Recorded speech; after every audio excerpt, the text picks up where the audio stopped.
முன்னாள் ஜனாதிபதி, பாரத ரத்னா, அணு விஞ்ஞானி, ஏவுகணை நாயகன் போன்ற அடைமொழிகளால் அன்போடு அழைக்கப்பட்டவர்தான் இந்தியாவின் முன்னாள் குடியரசுத் தலைவர் டாக்டர் APJ அப்துல் கலாம். கடந்த ஆண்டு ஜூலை 27 சில்லாங்கில் உள்ள இந்தியன் இன்ஸ்டிடியூட் ஆஃப் மேனேஜ்மெண்ட் மேடையில் மாணவர்கள் மத்தியில் பேசிக் கொண்டிருந்த போது மயங்கி விழுந்து மாரடைப்பால் மரணித்தார்.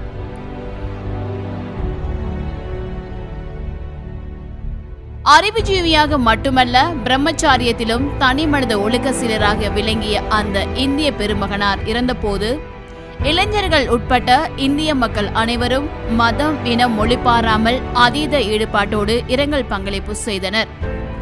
1931 ஆண்டு அக்டோபர் 15 ஜைனுலாப்தீனுக்கும் ஆசியம்மாவுக்கும் மகனாக தமிழகத்தின் தென்பகுதியான ராமநாதபுரம் மாவட்டத்தில் ராமேஸ்வரம் நகராட்சியில் ஒரு முஸ்லிம் குடும்பத்தில் பிறந்தார்.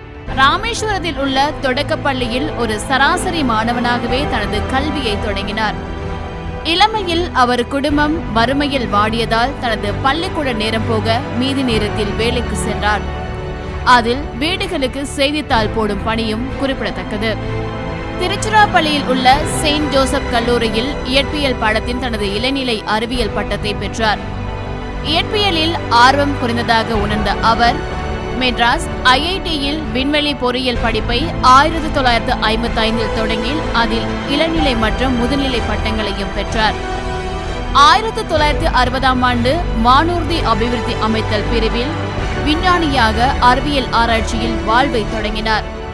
ஒரு சிறிய ஹெலிகாப்டரை இந்திய ராணுவத்திற்காக வடிவமைத்துக் கொடுத்தார். இந்திய விண்வெளி ஆராய்ச்சி கூடமான இஸ்ரோவில் அவருடைய ஆராய்ச்சி பணி தொடர்ந்தது. துணைக்கோள் ஏவுகணை குழுவில் செயற்கைக்கோள் ஏவுதலின் முக்கிய பங்காற்றினார். 1980 ஆண்டு SLV-3 ராக்கெட்டை பயன்படுத்தி ரோகிணி 1 என்ற துணைக்கோளை வெற்றிகரமாக விண்ணில் ஏவ செய்தார்.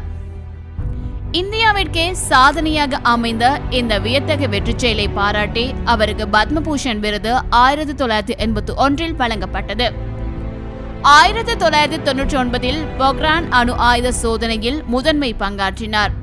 மேலும் 5 ஏவுகணை திட்டங்களில் பணி செய்துள்ளார். ஜனாதிபதி ஆவதற்கு முன்பே பாரத ரத்னா பட்டம் அவரை தேடி வந்தது. 2002 இருபெரு தேசிய கட்சிகளான பாரதிய ஜனதா மற்றும் காங்கிரஸ் கட்சிகளில் இணக்கத்தோடு இந்தியாவின் 11வது ஜனாதிபதியாக பெரும் வெற்றி பெற்று தேர்ந்தெடுக்கப்பட்டார். ராதாகிருஷ்ணன் வெங்கட்ராமனுக்கு அடுத்தபடியாக 3வது தமிழராக குடியரசுத் தலைவர் பதவி வகித்தார். 5 ஆண்டுகளுக்கு பிறகு அவர் மீண்டும் போட்டியிடாமல் சில அரசியல் காரணங்களால் விலகிக் கொண்டார். கலாம் இயற்பியலில் ஆளுமை இல்லாதவர். ஓமியோபா, விக்ரம் சாராபாய் போன்றவர்களையே பின்பற்றினார் என்றும் ஜனாதிபதியாக இருந்தபோது கருணை மனுக்கள் மீது முடிவெடுக்காமல் காலம் தாழ்த்தினார் என்றும் சிறு விமர்சனங்களும் அவர் மீது விழுந்தது.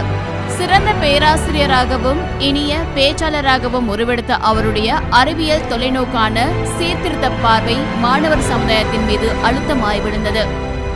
அக்னி சிறகுகள், இந்தியா 2020, எழுச்சி தீபங்கள் அவருடைய சிறந்த நூல்கள்.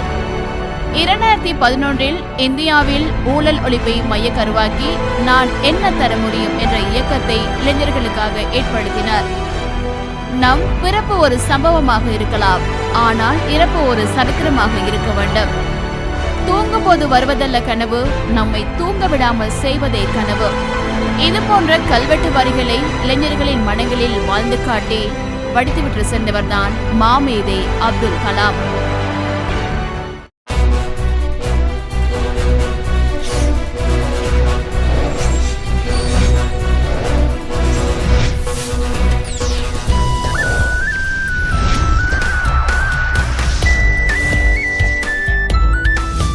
லங்காஸ்ரீ, உலகத் தமிழர்களின் இதய துடிப்பு. www.lankasri.com